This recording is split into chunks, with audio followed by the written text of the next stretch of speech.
Hey everyone, so today we're going to talk about introducing you to Brave New World. For most of this book, you guys are going to be pulling questions from a question bank that I have for the book and using that to answer questions. The assignment is to compare Huxley's world to our world. So we'll get into that in a minute. I just want you guys to understand a little bit about what's going on here. So first off, about Brave New World, it's a satire. There's a lot of satire, especially within Western literature and film. It's a big deal here. We love it. Shows like The Simpsons, Family Guy, South Park, It's Always Sunny in Philadelphia. They all trace their comedic roots to this idea that when we want to make fun of ourselves, it's hard. When Shakespeare tried to make fun of like the king and queen, he would often set his stories in other kingdoms, or he'd give them generic names. So when he was mocking the nobility, which he was not one of, he could get away with it because it was the Danish nobility, or it was, the Italian nobility. It was the continental nobles, not us. Um, Going back to somebody like Jonathan Swift, who many people point to as one of the earliest, or if not the founder of modern satire, he was an Irish author who is very famous for his piece, A Modest Proposal. In it, the English are trying to deal with what to do with Irish people because the Irish are going through a famine. And the English need to deal with that. They're in charge of Ireland at this time. And Swift, who was helping to, or wanting to do something about it, he wrote A Modest Proposal and he published it. Um, Essentially, he goes through all the logical arguments, giving up all of these reasons that they should turn to this new food source. And at the very end, he sort of drops the bomb that that food source is Irish babies. And what he was actually doing was he was exposing the racism of the English society and how they talked and dealt with Irish people by exaggerating it and putting it in the forefront. And so, if you read something like Jonathan Swift, who's a very masterful satirist, it's very, very good. If you understand his time period, you can see how he's being satirical and demonstrating how people interacted with one another was inappropriate and not great. For Huxley, the idea here is that he is living in the 1930s. The 1930s is the start of what we call the modernist movement. It's actually late in the modernist movement, getting towards postmodernism. But the modernists were looking at how society was changing because of technological shifts. You had the ability now to communicate with anyone over any distance through telegraphs and then phone cables. You had the ability to listen on the radio to the speech of the king himself, or to the speeches of other people. Information was moving much faster across the globe, and we were moving much faster across the globe because we had new powered ships that didn't rely on winds. And so this was changing a lot of things, and people began to feel very small. Modernism is often sort of discussed as the shattering of truth. My modernist teacher in grad school talked about it as, up until modernism, there was this idea within Europe that there was a truth, that everyone could point to this thing and know that it was true. And modernism shattered that mirror. And many of the modernists are trying to put that mirror back together. They're trying to reconstruct truth. But in doing so, the mirror is imperfect. And so it is reflecting imperfectly. And then he would say that the postmodernists tried to make something new with the mirror because they knew it could never be a mirror again. To you guys, what matters here is Huxley is in the 1930s looking at technological shifts in his society and discussing how those shifts are changing cultural norms and how he's very troubled by that. So when we look at it, when we look at what he's talking about, we should still be able to place what's happening in the book to our world today. We're going to get to that because Chris Hitchens has a quote I'm going to read you, and it's going to be the basis of your discussion question for the first part of this book. Other things to know: Huxley was a teacher. He taught at Eton. He also was mostly blind in one eye, and that caused him issues throughout his life. For example, he couldn't serve in World War One. Tolkien served in World War One. Lewis, unfortunately, couldn't serve because he was a conscientious objector due to his religious affiliation. But that's what this book sort of is getting into, is like, here we have a teacher who's looking out at how the world is changing by interacting with students. And that world is changing due to what we call modernity, this new modern era. You guys might know it as like steampunk, because that's sort of what it's based in. And so that's what modernity and modernism is really trying to get at, is this notion that something has changed fundamentally in human society with the advent of these technological advances. Humans were no longer required to do labor, right? We have the beginnings of the factory labor force. Before this, a lot of our last names come from labor. They come from jobs. Coopers were a job. And if you're a Cooper now, it was very likely that your family historically were Coopers back in the day. Smith, for example, why is it so common a name? Because it was a very common job. A lot of Smiths out there. But once we moved into the modern era, your job was no longer your identity.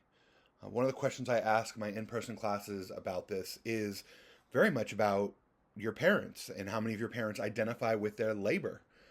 There's still some labor forces out there that do. Teachers, for one. I am a teacher. Comes with sort of a ideology or a identity. I'm a nurse. I'm a doctor. I'm an engineer. But for the most part, most people don't identify with their jobs. Their job is what they do to earn money, to live their lives, and their hobbies dictate who they are. And that's a shift, right? Like, that's not something that happened before. You were your labor. It took a number of people to build a single car back in the day. You had to have somebody who could teach all of the parts. But now, we have one engineer or a few engineers in the Ford corporate headquarters who are designing those vehicles, and then they're designing the machines to build those vehicles. And the people building the cars don't know how those cars operate anymore.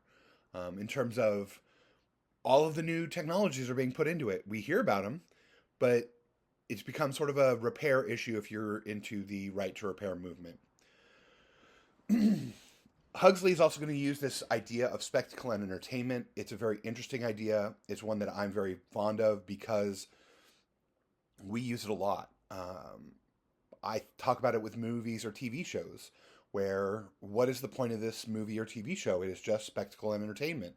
It isn't providing any criticism or cultural movement. It isn't providing a thought space for you to think about your place in the world. If you ever study the theater, opera, like these other places, they were very much rooted in trying to communicate ideas. But what is the idea behind, the reality TV world that we live in? What's the idea behind the TikToks you guys scroll through? There isn't one. It's just to be entertained for 30 seconds at a time, and then you scroll past it. That's it. Then they're all spectacles. They're not really good. They're not trying to do anything right. So that is something sort of to think about as we're moving forward, because we'll get to how this is important when we start to compare Huxley and Orwell. It is different from other dystopias.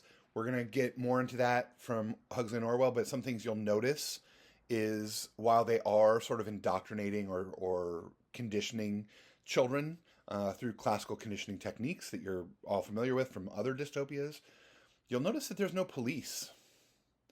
There's no police force. There's a lot of things that are very, very different here that are more insidious in nature. And that's why and Chris Hitchens is going to show us that we have to really deal with this novel. And Orwell we'll get into very deeply here in a minute, because we're actually going to look at his quote. But he did not appreciate Huxley's vision. So, here is Hitchens talking about the book and talking about Huxley himself. He says, "But if he were able to return to us and cast his scornful and lofty gaze on our hedonistic society, he would probably be relatively unsurprised at the way things are going. Sex has been divorced from procreation to a degree hard to imagine even in 1963. And the current great debates in the moral sciences concerning the implications of reproductive cloning and the employment of fetal stem cells in medicine, they're still going on. The study of history is everywhere, but especially here in steep decline. We talk about the political situation in America and how, they're trying to rewrite history to make it more nationalistic rather than being honest. Public life in the richer societies is routinely compared to the rhythms of spectacle and entertainment. You guys, I will point out in my in-person classes, I'll be like, what do you guys know about what's happening in the world? Do you know that there's concentration camps in China with ethnic minorities? Do you know that Iran is putting religious minorities behind bars for their religious beliefs? Do you know that Myanmar and the military junta there is absolutely committing, genocide against peoples there? Do you know about these conflicts, or are you not paying attention? And if you're not paying attention, why not? It's because you're distracted by TikTok, and that's the point of this book, is you don't want to know. You don't want to pay attention. But what do you give up in that world? But I really want to focus in on this last quote, and this is going to be the quote where you guys are talking about for this DQ. A flickering hunger for authenticity pushes many people to explore the peripheral and shrinking worlds of the indigenous. Now, I want you to stop and think about this for a minute. You should be pausing the YouTube video here in a minute and writing a response of your own to what you think this means. But flickering is an interesting image here. Flickering means it comes and goes. Well, that's really interesting considering the spectacle and entertainment aspect. So if you have that hunger, what do? Do you shut it down by being entertained for a few moments by some spectacle? And what is that hunger? What is authenticity? In my classes, we talk a lot about authenticity. It's one of my research foci from when I was in grad school, is this notion of authenticity. We have had conversations in class already about what does it mean to have authentic Mexican food or Japanese food, and who gets to determine whether it's authentic or not, and how do you define that? And so when you're thinking about this, just a simple phrase like, what is this hunger for authenticity that pushes us to explore the peripheral and shrinking worlds of the indigenous? Indigenous here is in quotes. What does it mean to be indigenous? What do we mean by indigeneity? So you guys should pause here, think about that, and tell me what you think this means in your own words, and see if you can come up with an example for it. Do that right now.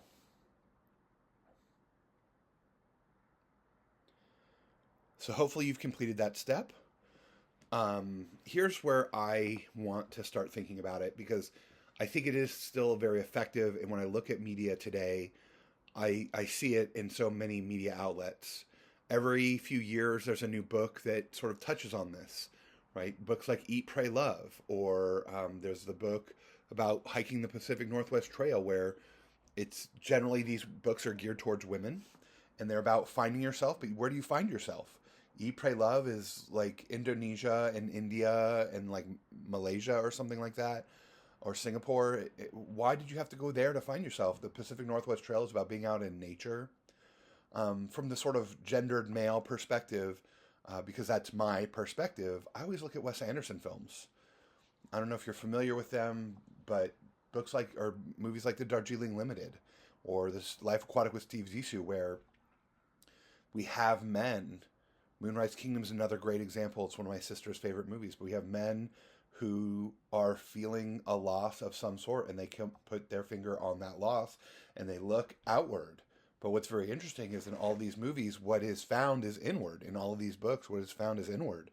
But it is this notion that something is missing, that there's a hunger for something not present, that pushes us out into this world.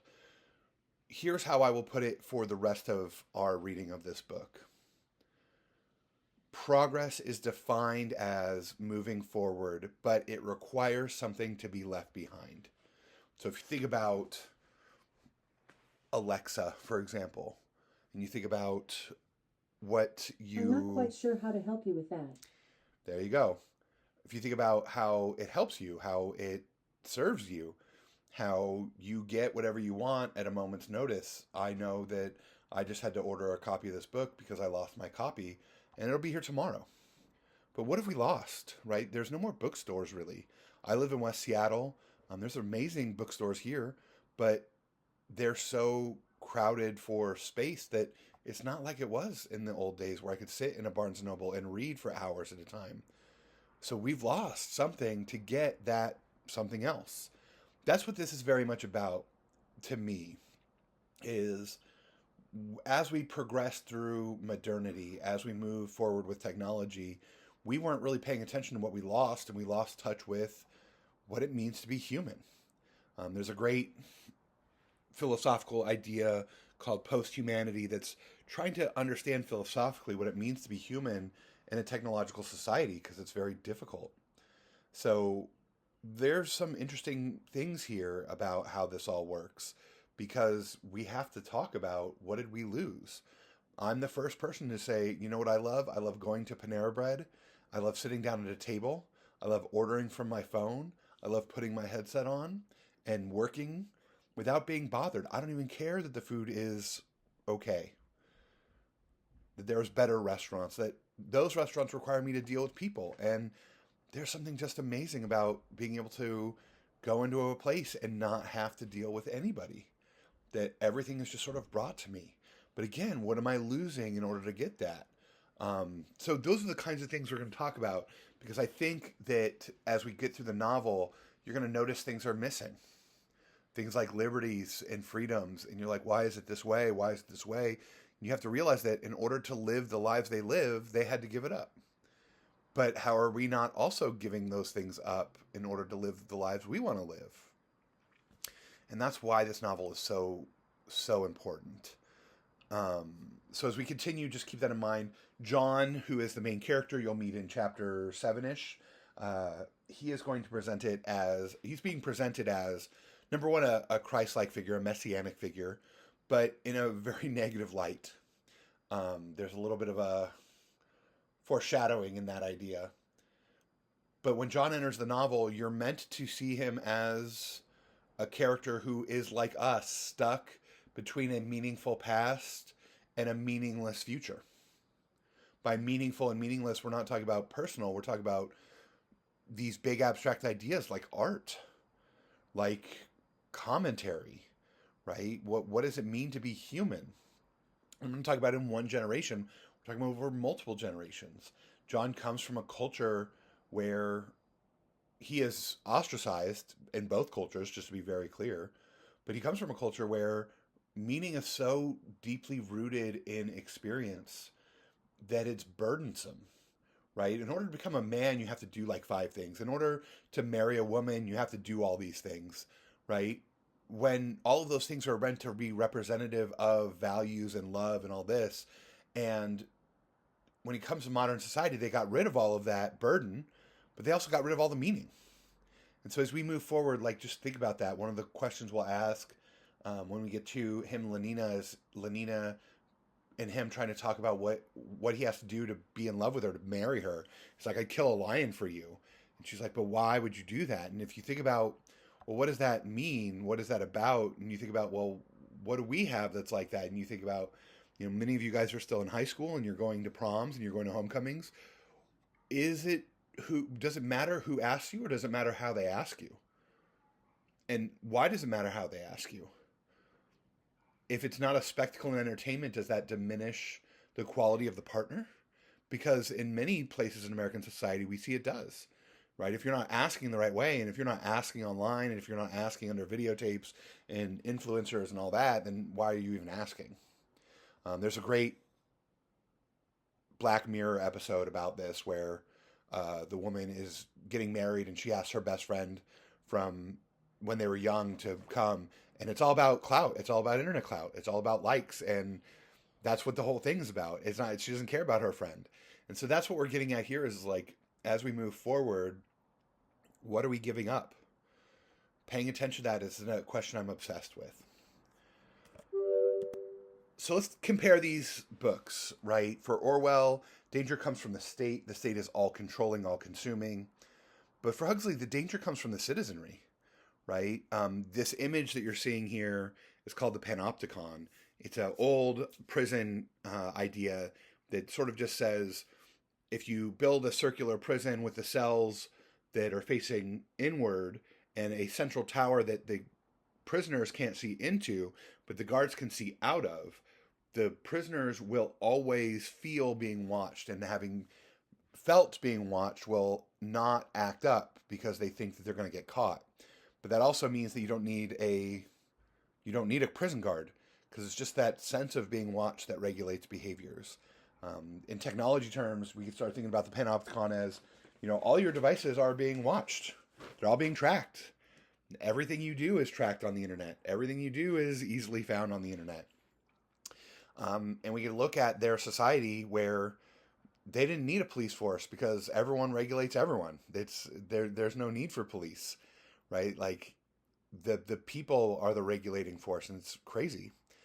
So yeah, you don't need jackbooted stormtroopers like Orwell has. You just need this panopticon, right? The danger comes from the citizens turning you in, not because they're afraid of a state, but because they're afraid you'll put them out. They're afraid that you will somehow cause them discomfort, and they don't want your discomfort, right? They want to be comfortable, and so they're going to regulate your behavior because you will cause problems, and they don't want to deal with your problems. That force in Orwellian sort of dystopias always comes through brainwashing, compulsion, right? We have some of that here in Huxley, but there's no idea of re-education camps, right? Like once you break, if you can't fit into society, there's a whole different thing which we're going to get into. In Huxley, like again, it's about distraction, spectacle, entertainment, drugs. People who go against the state are challenging that. In a modern example, like what happened when TikTok was threatened? Like all of the 18 to 22-year-olds stood up and were like, no, how dare you take away our Chinese propaganda information system that is going to tell us how to vote and is going to distract us from the realities, including the concentration camps in China. So you have to really like look at that and see that that's the whole point, is that the citizens want those distractions. They want that entertainment and spectacle. They don't want to think. And so because they don't want to think, they're just going to regulate everybody else.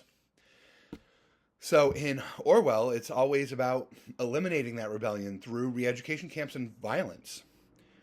We're going to see what happens in Brave New World. It's a really interesting idea. It's much more like The Matrix. I actually would imagine that The Matrix pulls a lot from Huxley, whether they know it or not, because of how they deal with Neo and the One, and how how Huxley deals with all of the outliers he built into his system.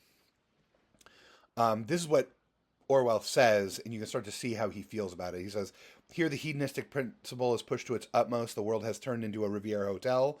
But though Brave New World was a brilliant character of the present, it probably cast no light on the future. No society of that kind would last more than a couple of generations, because a ruling class that thought principally of a good time would lose its vitality. A ruling class has got to have a strict morality, a quasi-religious belief in itself, a mystique. But if you look at our ruling class, like, look at society today. What are they doing? Like, there is no mystique. There is nothing. It is just, how do we can keep the good times rolling? Like, it doesn't matter as long as we keep those good times roll. Like, that's all that matters. It's very fascinating to compare this to today. So why Brave New World? Why is that the title? It's the title because of Miranda in The Tempest, which is a Shakespearean play. In The Tempest, Miranda is the son of the deposed king of Venice, I believe. And she goes out every day to the island prison she lives on with her father, Prospero, and their slave, Caliban. And she's out at the waterline one day when, as you can see in the background here, a ship shipwrecks on the island. She sees people for the first time, other than her father and a racist depiction of people in Caliban, the slave. And so when she sees people for the first time, she says, "Oh, brave new world, there are such wondrous people in it." But what's happening is she's naive. She doesn't understand that on that boat is the current king's son.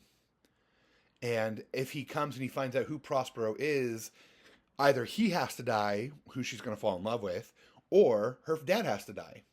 So it's sort of this naivete that she says, looking out at the future, right? That, oh, brave new world, there are such wondrous people in it.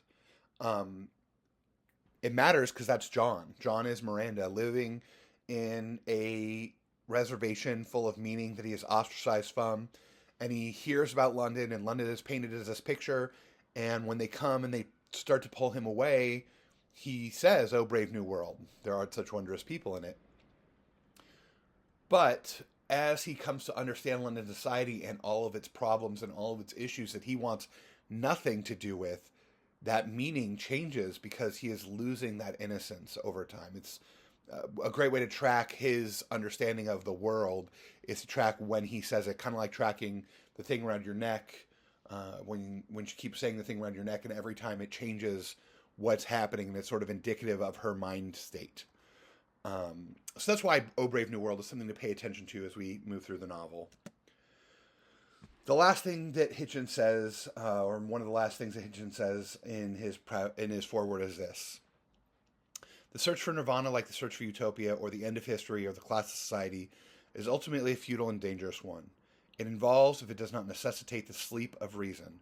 There is no escape from anxiety and struggle, and Huxley assists us in attaining this valuable glimpse of the obvious precisely because it was a conclusion that was in many ways unwelcome to him.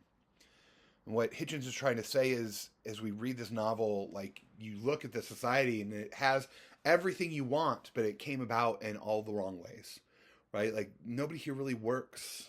They all get to enjoy their time. There's no real rules. There's no police, right? There's no compulsion, but it's built on genetic engineering and social inequalities and all these horrible things that I put it to my friend once this way, that justice is a project that has to be worked on continuously. There is no ideal form of justice in this world. It is something that we have to continue to work on. That's something I do in my work with the Human Rights Commission here in Seattle. But that's the idea here, is that if you give up the fight for justice, for utopia, like, again, you're never ever going to get there. Stop pretending like you're ever going to build a utopia. It's impossible. But that doesn't mean we shouldn't try. That doesn't mean we shouldn't move forward, because if we stop trying, we end up in Brave New World.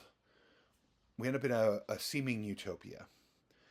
So this is one of my favorite books. I choose it because, honestly, I get great feedback from you guys about this book and what it makes you think of.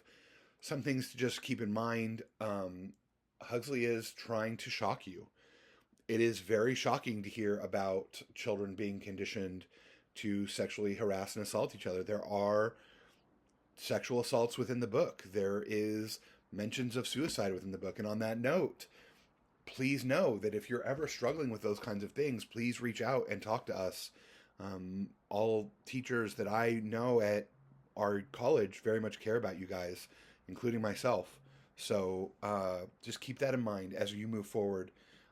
There are a lot of triggers in here. If you need trigger warnings, you can email me privately, and I would be more than happy to help you identify those triggers and where they're going to come from.